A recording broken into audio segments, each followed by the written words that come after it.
Eh, salut tout le monde. Alors bah du coup, c'est reparti. On s'en était arrêté ici, je pense, à peu près. Pour notre bâton, notre modélisation de bâton, bah je pense qu'on va faire cette partie-là. Je pense qu'on dirait des côtes. En tout cas, ça me fait penser, ou des ribs, je sais pas, c'est bizarre. Ça me fait penser en tout cas à des os. Alors on va faire append. Bien sûr, ça commence déjà, je vais le mettre de côté. Append. On va faire une sphère. Je sélectionne ma sphère. Je vais la passer directement en Dynamesh. Alors, j'ai encore un petit bout, hop là, de mon image qui m'embêtait. Géométrie. Dynamesh. Avec peu de résolution, pour avoir peu de subdivision afin de pouvoir la manipuler rapidement. Je regarde, ça me va. Ouais, ça me va. Je vais l'isoler. Et alors, je vais rappeler mon image. On va essayer de faire donc cette forme. Celle-là, là. Alors, est-ce que j'ai l'impression qu'il l'a faite en continu, comme si c'était un petit peu, ça faisait partie d'un seul et même bloc. On va essayer de faire comme lui. Alors, avec l'outil, la broche Move, j'appuie sur X pour appeler ma symétrie. Et je vais appuyer sur Local Symétrie, qui normalement, voilà, me fait une symétrie locale. Et puis, c'est parti.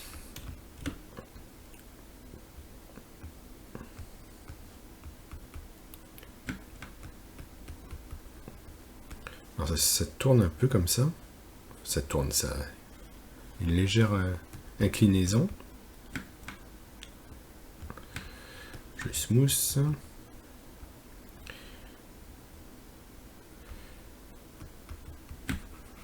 Comme ça. Hop. Je recalcule mon maillage. Donc si vous prenez le tuto en cours de route, n'hésitez pas à faire 2-3 vidéos en arrière pour voir dès le début, parce que c'est possible que je ne réexplique pas tous les boutons à chaque fois. Et vraiment, si vous êtes vraiment débutant, il y a le tuto de la baleine que j'avais fait au départ pour expliquer un peu les broches, comment ça fonctionnait. Ça évite un petit peu de faire des redites pour ceux qui ont suivi depuis le début, sinon ça devient vite lassant. Mais j'essaye de redire le principal, parce que bon, ça reste quand même pour apprendre. Voilà. Donc là, ce que je fais, je pense que c'est plutôt cette partie-là, avec la partie intérieure, et puis on va venir étirer les os. Je sais pas trop ce que c'est. Toc. Comme ça, comme ça. Je vais réduire ma broche, toujours, mais toujours. Je vous ai pas mis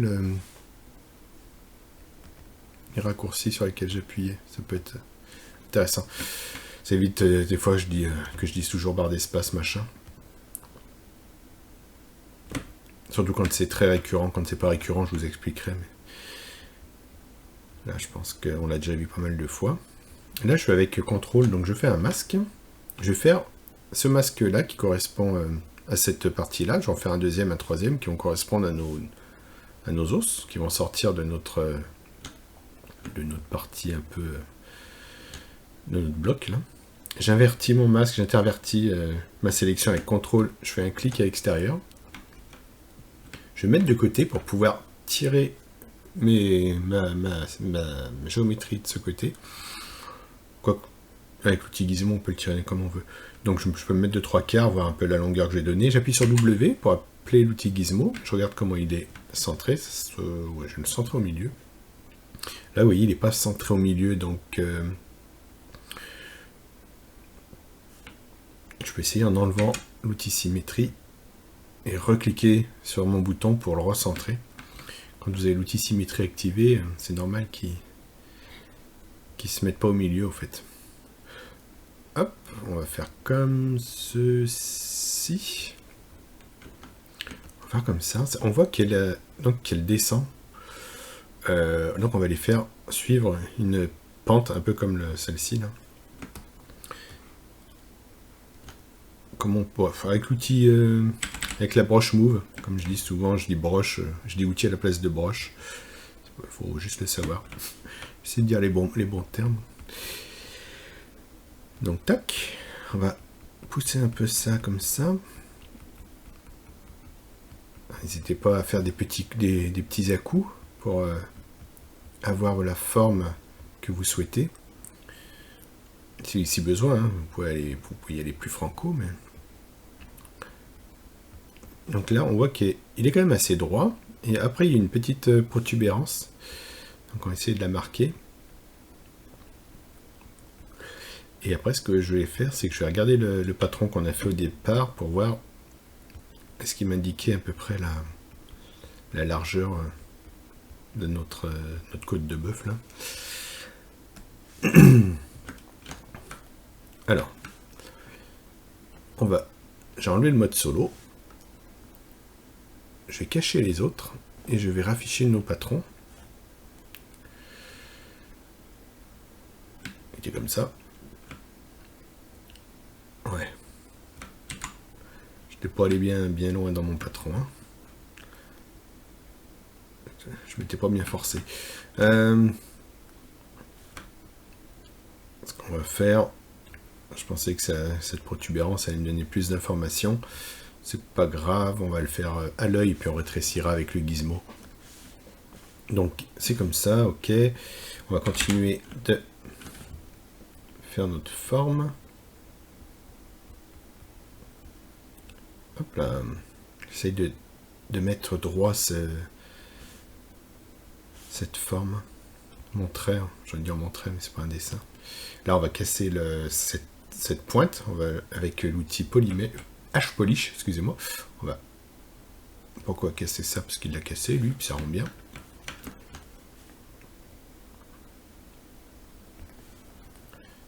Essayer de se calquer au maximum sur le dessin 2D. C'est un peu un exercice aussi, un bon exercice pour voir si on arrive à maîtriser un peu les broches aussi de ZBrush, parce qu'on peut faire tout et n'importe quoi, mais ce qui est dur, c'est d'arriver souvent à reproduire quelque chose le plus fidèlement. C'est comme faire des monstres inventés, c'est sympa, mais si on commence dans ZBrush, ça apporte pas grand chose, parce que non seulement c'est un monstre, alors si en plus il est inventé, on peut vraiment faire tout et n'importe quoi, on n'aura pas de référence. Pour voir si on a réussi à maîtriser un peu le logiciel. Donc bon, c'est bien d'avoir des références, je trouve. Puis après, bon, on peut se faire plaisir.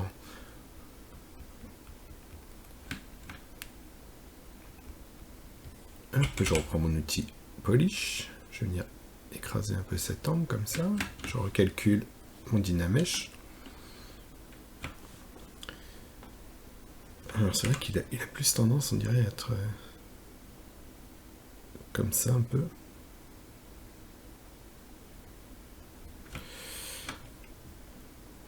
Si vous voulez, là j'ai orienté, vous voyez, mon mesh avec l'outil rotation du gizmo. Si vous voulez de nouveau avoir votre gizmo qui soit perpendiculaire à votre face cam, vous pouvez, en fait c'est aussi le gizmo, quelque part c'est le point de pivot. Vous pouvez appuyer sur Alt. Ah, il ne veut pas. Bon, normalement, avec Alt, voilà, c'est votre petit cadenas, votre petit picto de cadenas devrait, vous voyez, il s'est ouvert. Normalement, quand je relâche, il est censé se refermer. Voilà, mais il a un temps de latence, c'est bizarre. Mais bon, c'est pour vous indiquer que le point de pivot, du coup, ne sera plus attaché momentanément à votre mèche. Donc là, vous pouvez, une fois vous restez appuyé sur Alt, une fois que vous voyez ça ouvert, ou même quand vous ne le voyez pas, s'il y a un bug, c'est pas grave, vous appuyez sur Alt, et vous appuyez après sur ces petites flèches pour remettre droit, pour réaxer votre pivot. Et pareil, Alt, et puis vous pouvez déplacer votre point de pivot si vous le souhaitez. S'il est mal placé, sans appuyer sur Alt, vous cliquez ici, il va venir calculer les extrémités de votre mèche, comme dans un carré, il va vous le centrer. Voilà. On peut peut-être un peu forcer cette... vous voyez comment elle descend? La mienne, elle remonte un peu trop, je pense. Alors, ce que je vais faire, pour pas abîmer, entre guillemets, celle-ci, je vais la masquer. Avec CTRL. Je vais appeler mon outil Move. Hop, je l'agrandis et puis je vais essayer de choper un peu plus cette courbe.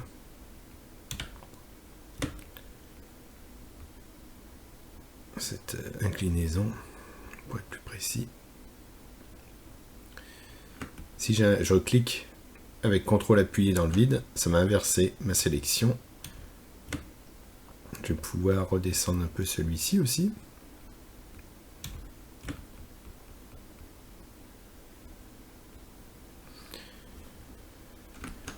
CTRL, clic, je glisse, ça m'annule mon masque.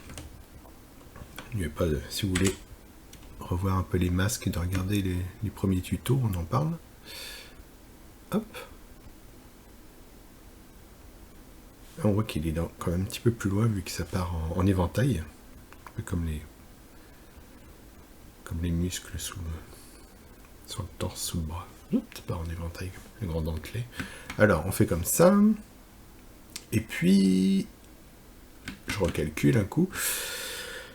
Je vais venir peut-être marquer avec mon H-Polish un peu cette face là. Oula. Je vais ajouter un peu comment on peut dire, de résolution à mon mesh, parce que là vraiment je peux plus, vous voyez, sur les parties fines, je galère un petit peu à travailler. On peut mettre, je vais mettre à la main 50. Je retire pour calculer. C'est CTRL, cliquer, glisser. Comme si j'effaçais un masque. C'est la même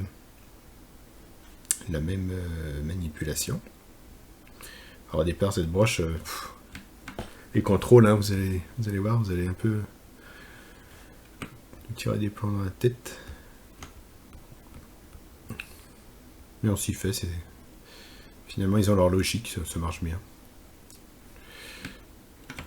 Hop. Voilà, j'écrase un peu là. Et puis là, j'essaie d'avoir un petit peu ce petit bec là, petit bec de canard qui est un peu plus marqué que ce que j'avais fait. Voilà.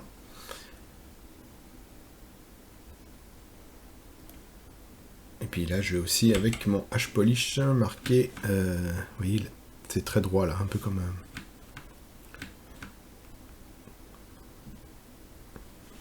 une armure. Boum, boum. Je smooth un peu les angles. Oups, mais je fais des misclics des fois. Là, je vais marquer aussi un peu l'angle. Toc. Hop, on va remarquer un peu, histoire d'être assez près quand même de plus proche de notre modèle. On peut toujours réutiliser avec CTRL majuscule. Vous voyez, j'ai plus les mêmes broches, là, c'est des broches de sélection, de coupe et compagnie. Le knife, ils en ont mis tellement, je crois que c'est le knife curve. On va le sélectionner. CTRL clic, je glisse et je maintiens espace en même temps pour le bouger. Je mets mon haut de mon slice par ici, je relâche espace, je rebouge mon stylet pour inverser ma coupe. Et là, je pense que je suis bon. Ouh.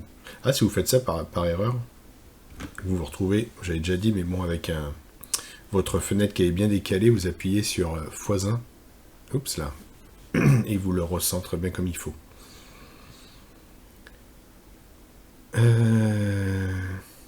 Voilà. Là, on commence à avoir nos os. Hop. Donc, c'est vraiment les formes qu'on fait pour le moment. Et puis, on va pouvoir faire ces dents ou ces cornes. On va nous renommer celui-ci, histoire de pas trop le perdre après dans tous nos subtools. J'ai des ribs. Ça a des ribs, ce truc. Alors, on va créer une nouvelle sphère. Hop là. Je vais la chercher.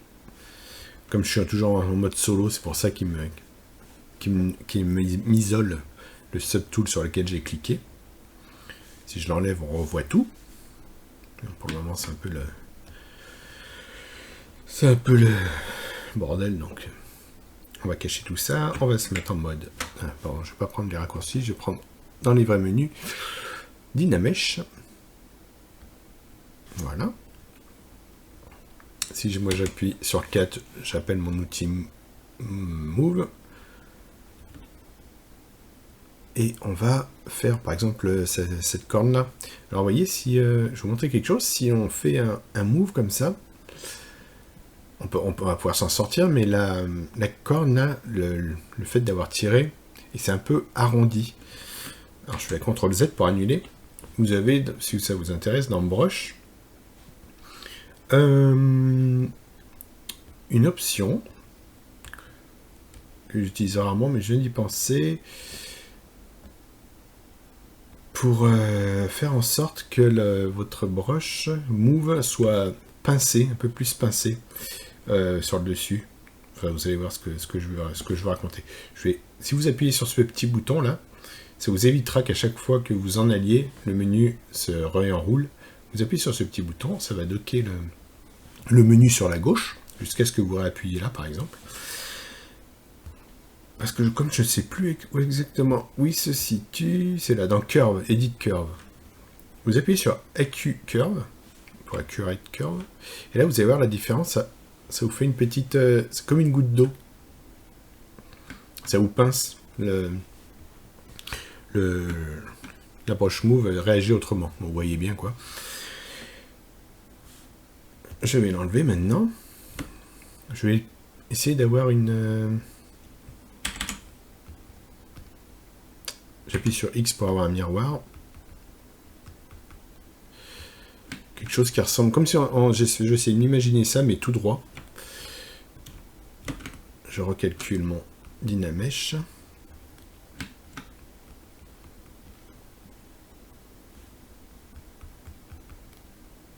Alors vous avez plein de méthodes hein, pour faire ce genre de choses. Hein. Je vous en montre une.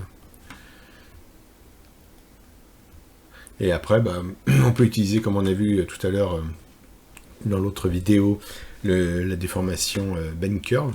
Ou sinon, avec un move bien large, on va pouvoir comme ça tirer.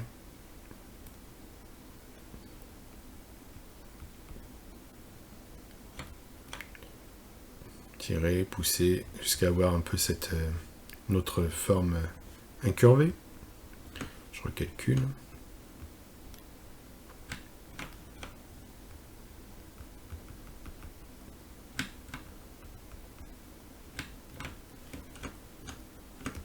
Voilà.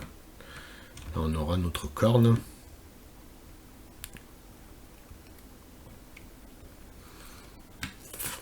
On pourra, je pense, la réutiliser ou pour certaines cornes. Celle-ci, elle est un peu différente. On va utiliser celle-ci pour créer celle-là. Elle est un petit peu tordue. Ça donnera aussi ça fera moins copier-coller dans votre objet. Duplicate, duplicate. Voilà, il n'était pas assez gros le bouton. Donc là, on va la renommer. Corne. Corne 1, par exemple. Et celle-ci. Rename. Corne 2. Histoire de s'y retrouver un peu. Bon, c'est pas souvent que je les renomme, mais bon, pour le tuto, c'est bien que je vous montre les choses à faire. Donc, j'enlève le mode miroir. J'ai recliqué là-dessus pour centrer mon gizmo. Là, j'ai les deux cornes l'une sur l'autre. Donc, si j'en tire une, hop, je la décale. Je la mets en mode solo. Et puis, eh ben on va créer cette corne. Je vais agrandir un peu notre dessin.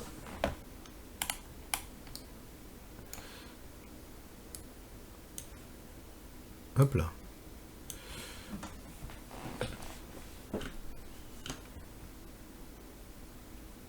Donc celle-ci, elle part un peu comme ça déjà. On va la modéliser en gros. Je vais, comme on a vu, faire Alt, clic sur cette petite flèche. Ça me remet mon gizmo droit. Je reclique sur cette icône pour recentrer mon gizmo dans mon mesh. Par défaut, c'est vrai que j'aime bien avoir tout centré. Et on va élargir. Alors, j'ai pas appuyé sur mon mode miroir. Là, j'appuie. Mettre symétrie.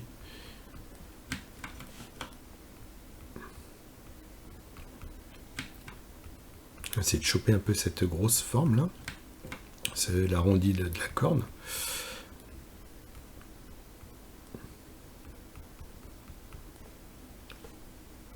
Voilà.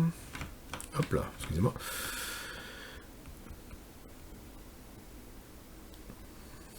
Bien toujours tourner autour de votre mèche parce que si on ne travaille que sur une face, on va se rendre compte que parfois de 3/4 il va manquer les formes ne seront pas exactement finies vu qu'on aura travaillé que sur une face. Ça va de soi, mais au départ on peut se tromper. Donc là ça remonte un peu comme ça et là ça fait comme une vague. On va essayer de marquer ça. Donc je fais des petits à-coups pour modifier pas trop fortement mon mesh. Donc vous voyez, on peut quand même aller, mine de rien, faire une forme assez, entre guillemets, précise pour sans trop avoir de subdivision. Parce que si j'en avais eu beaucoup, j'aurais galéré à avoir cette forme rapidement parce que ça m'aurait déplacé des petits paquets de matière par petit paquet de matière, ça aurait fait quelque chose de bulleux. Je ne m'en serais pas sorti. Et comme ça, on essaye de choper la forme. Je regarde aussi, des fois c'est bien d'avoir des repères visuels en dessin, comme si on traçait une ligne de là, du point d'extrémité, enfin aux deux extrémités, pardon. Regardez si par exemple ce point-là arrive plus bas que ce point-là ou plus haut que ce point-là. Ça nous donne un peu des repères visuels pour modéliser. Là on voit qu'ils arrivent à peu près au même endroit.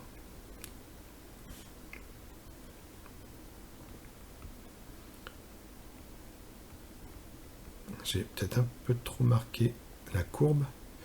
Après au départ c'est peut-être mieux de trop marquer et puis d'effacer doucement que d'être... moi c'est un peu mon problème, je suis des fois trop léger,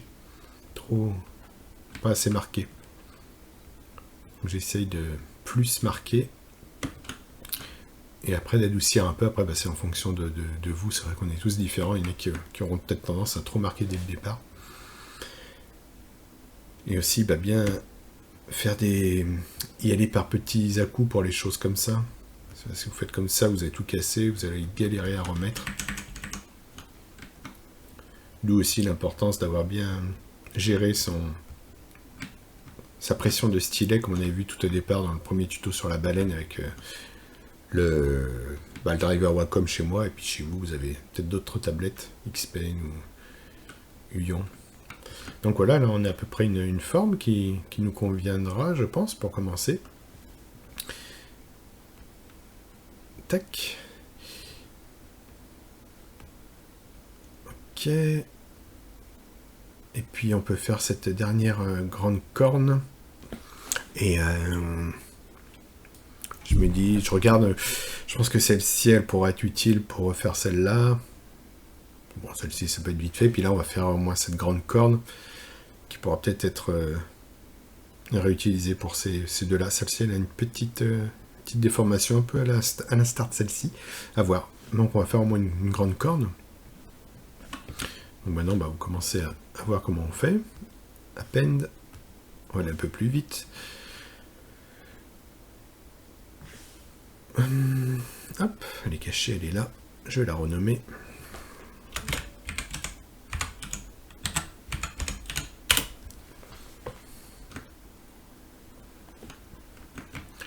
Je mets du Dynamesh.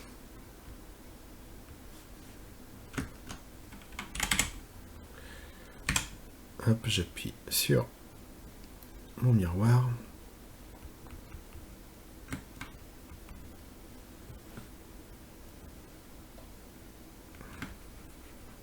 Je smooth. Je tourne autour, c'est pas trop tordu quand même dès le départ avant de... Oula, avant d'attendre.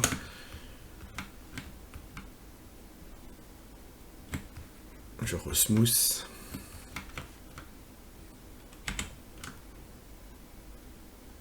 On va faire un grand comme ça. Je smooth. Touc touc touc. Je vais prendre mon grand outil Move. J'enlève avec X ma symétrie.